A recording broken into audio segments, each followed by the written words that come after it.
Welcome back. You've made it to week 7, and this is our final asynchronous class of the entire semester. So, this week we are focusing in on IEP meetings and how to run an effective meeting. The video focuses on setting up the problem solving leadership assignment, the Advocate's Guide reading, and the other readings, and then expanding a bit on what IEP meetings are and what they should be. We are focusing in on one essential question. What does it mean to do an IEP meeting right? At best, many IEP meetings look like this. A whole lot of talking, a whole lot of hot air, and very little action or things accomplished. Many tip over the line into meaningless drivel, or even worse, hostile and uncomfortable. Parents often feel overwhelmed and unheard. I once worked with a famous professor who was on the top of her game in every way, except at her child's IEP meeting where she felt small and confused. But IEP meetings don't have to be that way. They can be useful, informative, low drama, and supportive of a student's self-advocacy. And let's be clear, I still have awful IEPs. I have a parent who I cannot meet with without one or two firm administrators in the room because the meetings can go that sideways and I need a bailout. But at this point, most of my meetings are pretty smooth and often maybe even just a little bit fun. Your assignment for this week is a rough draft of your Student Advocacy Plan Part 3, which is Problem Solving Leadership. Next week is our last class, and the final drafts of all of your assignments are due then.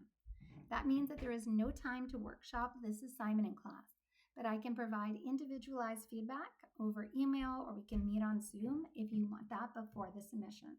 Just email me and let me know. The assignment asks you to do something that you do all of the time. Run a problem-solving focused meeting. A progress monitoring meeting works best, but whatever you have will work. You can even use an annual IEP meeting if there's a good problem-solving component in it. You can do a different sort of meeting, but I don't want you to reinvent the wheel. Do an existing meeting. It works as long as you are thoughtful about how to do it. You're going to be graded on 6 different things. Bullet point responses are fine as long as you completely answer the questions. First, outline your pre-meeting preparations. Then talk about your cultural responsiveness. If you are meeting with a middle-class, white, English-speaking family, talk about how you work to bring them into the meeting. Asking questions about the parents' work or their hobbies. That counts. Then share what the problem was that you were focused on. If it's an annual IEP, there's a lot of issues at the table, so hone in on one. Progress monitoring meeting is a bit easier because you normally just target one thing during it. Make sure that you include how you are solution-oriented and not just problem-oriented. Then give a narrative of the meeting. Finally, reflect on you. What did you or what didn't you do in the meeting? And reflect on what you learned. Please email me any questions that you have. There is no grade for writing an essay, so turn in something that is thoughtful, not something that is beautiful. It is pretty easy for me to sit here and just tell you to go out and run a good meeting. But that is useless advice if I don't talk with you about what that means. That's where the readings this week come in. They are all, other than the Advocate's Guide, super short guides on running IEP meetings. One even has an IEP meeting script. Some aspects of running a good meeting are clear. Share your chocolate. Generate solutions. Be on time. This one cartoon actually sums up about as much about running a good meeting as most of our readings. But I'm going to make you look at them anyhow because I think that they are helpful. First, let's start with the most general of the readings.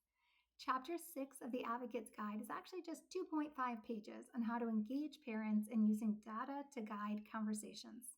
It's broader than our other readings for the week, but it's still pretty helpful.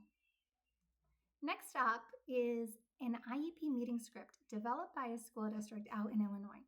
I have never before seen a written out meeting script, and it is incredibly helpful to see how everything from time parameters to LRE are presented. This isn't a script that you are likely to use, but it can give you a sense of how to order information, how to phrase information, how to bring in the parent, and also how to preempt concerns. Then we have a 3-page handout from a school district in Oklahoma of IEP meeting tips for teachers. Skip page 1, but page 3 has some really helpful tips for negotiating conflict. Next, there is a 5-page handout from Idaho on how to run IEPs. Just start on page 2 and then particularly pay attention to pages 4 and 5. That's a lot of concrete advice for dealing with demanding and challenging parents, and it's pretty helpful.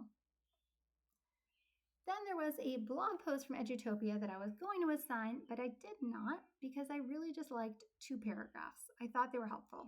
So first, in terms of time, most IEPs take 30 to 60 minutes. Some are longer.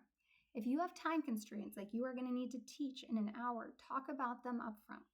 You might need to re-meet, but it's going to go a lot better if people know in advance that you have to run out the door for another class.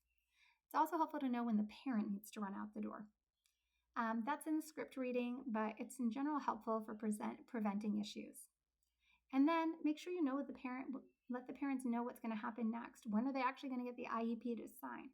I never have my parents sign their IEPs at the meeting because I want to finalize it. I want to put in the feedback that I got, but I like to let them know when it's going to go home. My IEPs have to go through a few steps before they go home to a parent, so I let them know that it might be 2 or 3 days, or if I'm having a terribly busy week, that it might not go home for another week.